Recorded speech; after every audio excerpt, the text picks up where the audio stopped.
আদিয়ারে বলবেন চেয়ারম্যান সাহেবের দ্রুত ইন্ডিয়া নিতে হইব। মালিক আর গোলামে কখনো মেলামেশা ঠিক না। এখন যদি খোঁজ খবর কইরা ফালায় সবাই তো চোদ্দশি। রানী আর রিজিক আলী চেয়ারম্যান সাহেবকে কিসের ওষুধ খাওয়ালো? ওষুধ খাওয়ার পর চেয়ারম্যানের কি হবে? চেয়ারম্যান সাহেব কি মারা যাবে? কি ঘটতে চলেছে সাহেব নামে গোলাম নাটকের 7 নাম্বার পর্বে, এবং কবে আসবে এই সাহেব নামে গোলাম নাটকের 7 নাম্বার পর্বটি, এই সবকিছু জানিয়ে দিব আজকের ভিডিওতে। তাই আজকের ভিডিওটি সম্পূর্ণ দেখতে থাকুন। হ্যালো ভিউয়ার্স, আসসালামু আলাইকুম, কেমন আছেন সবাই? আশা করছি প্রত্যেকেই ভালো রয়েছেন। তো ইতিমধ্যে সাহেব নামে গোলাম নাটকের 6 নাম্বার পর্বটিও আপলোড হয়ে গেছে। তো যারা এখনো 6 নাম্বার পর্বটি দেখেননি দ্রুত দেখে আসবেন, আপনাদের সুবিধার জন্য ভিডিও ডেসক্রিপশন বক্সে লিঙ্ক দেওয়া থাকবে।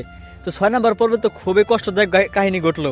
তো আপনারা দেখতেই পাচ্ছেন যে সাহেবকে কিন্তু চেয়ারম্যান বাড়ি থেকে বের করে দেওয়া হয়েছে। তো বের করে দেওয়ার পর কিন্তু সাহেব খুবই মন খারাপ এবং কষ্টদায়ক হৃদয় নিয়ে কিন্তু সে বাড়ি থেকে চলে গেল। তো চলে যাওয়ার পরে কিন্তু সাহেব আরো একটি পরিবার পেয়ে যায়, মা বোন মিলে কিন্তু সাহেব আর একটি নতুন পরিবার পায়। আর অপর দিকে আপনারা আরো দেখতে পারবেন, এদিকে রিজিক আলী আর রানী তারা কিন্তু ষড়যন্ত্র করে চেয়ারম্যানকে মেরে ফেলতে চাইবে। তো চেয়ারম্যানকে ওষুধের সঙ্গে কিন্তু একটি বিষ মিশিয়ে খাইয়ে দিবে অথবা ঘুমের ওষুধ খাইয়ে দিবে, যার ফলে কিন্তু পরবর্তীতে চেয়ারম্যান অসুস্থ হয়ে পড়বে বা মারা যাবে।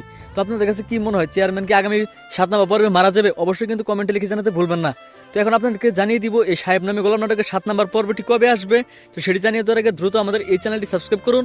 আর আজকের ভিডিওটিকে কোন জেলা থেকে দেখলেন অবশ্যই কমেন্টে লিখে জানাতে ভুলবেন না। আগামী ডিসেম্বরের 17 তারিখ মঙ্গলবার দিন বিকেল 3টার সময় অথবা 3:30 ইগল ইসলামিক নাটক ইউটিউব চ্যানেলে সাহেব নামে গোলাম নাটকের 7 নাম্বার পর্বটি পেয়ে যাবেন। তো আশা করি বুঝতে পারছেন। দেখা হচ্ছে খুব শীঘ্র নতুন নাটকের আপডেট নিয়ে। ততক্ষণ পর্যন্ত ভালো থাকুন, সুস্থ থাকুন, আল্লাহ হাফেজ।